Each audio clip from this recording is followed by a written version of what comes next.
I apologize.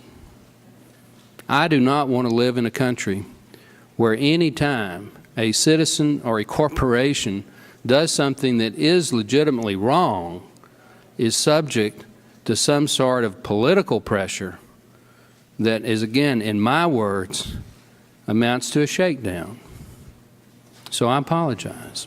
When Congressman Joe Barton opened his mouth to say that a week ago today, it turned into a gusher of black gold for Democrats. And what's amazing is Democrats recognize the political opportunity that Joe Barton gave them, and they have run with it.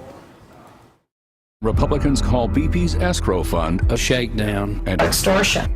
So I apologize. Apologizing to big oil. This is how Republicans would govern.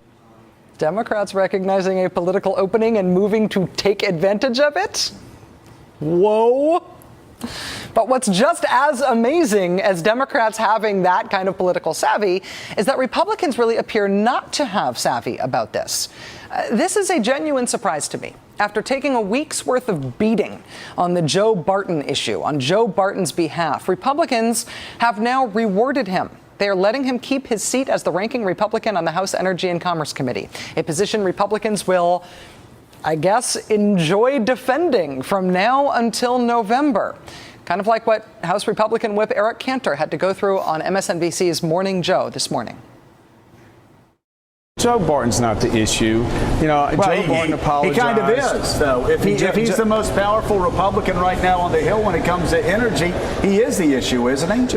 No, he's not. I mean, some people want to make Joe Barton the issue when the issue, as you say, are the beaches in Pensacola and the economy that is being battered and the environmental disaster of epic proportions in the Gulf. That's the issue. And how do we stop this gushing of oil? That's the issue, not Joe Barton. Not Joe Barton. We're just keeping him as the top Republican on energy in the House in the hopes that you'll stop asking us this question. Meanwhile, Republican Congressman Joe "You Lie" Wilson, another congressman famous for not being afraid to speak his mind, defended his colleague to roll call today, saying, quote, his statements were largely taken out of context.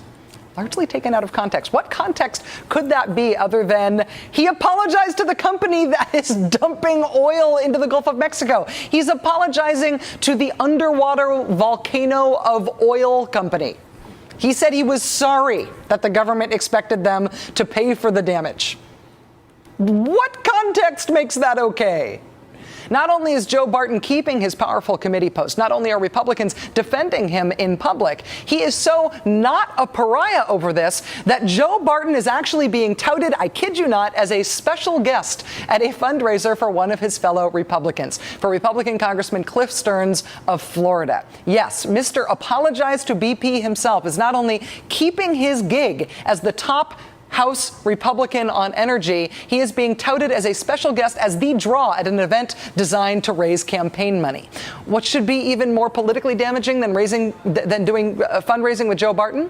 How about this? How about fundraising directly with BP? Cut out the middleman. That is what Republicans Marsha Blackburn and Eric Paulson did this afternoon. They held a $1,000 a plate lunch for a Republican candidate for Congress, Cory Gardner of Colorado. On this invitation, you see Dan Meyer there. Dan Meyer, lobbyist for BP. So instead of running from all things BP, Republicans are sidling up. That's one side of the Republican Party's response to the BP oil disaster. They also say that the White House standing up to BP, the White House getting money for Americans victimized by BP, is a bad thing. And not just a bad thing, but a really bad thing, like a Nazi Hitler bad thing. Tuesday night, Congressman Louis Gohmert of Texas took to the floor of the House to compare President Obama to Adolf Hitler because he stood up to BP. When Adolf Hitler was building up the Nazi movement in the 1920s, and I'm quoting from Thomas Sowell in his editorial, leading up to his taking power in the 1930s, he deliberately sought to activate people who did not normally pay much attention to politics. Such people were a valuable addition to his political base, since they were particularly susceptible to Hitler's rhetoric and had far less basis for questioning his assumptions or his conclusions.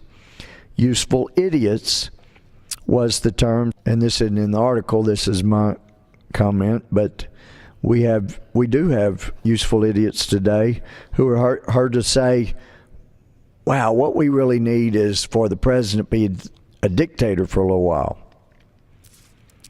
They know not what they say.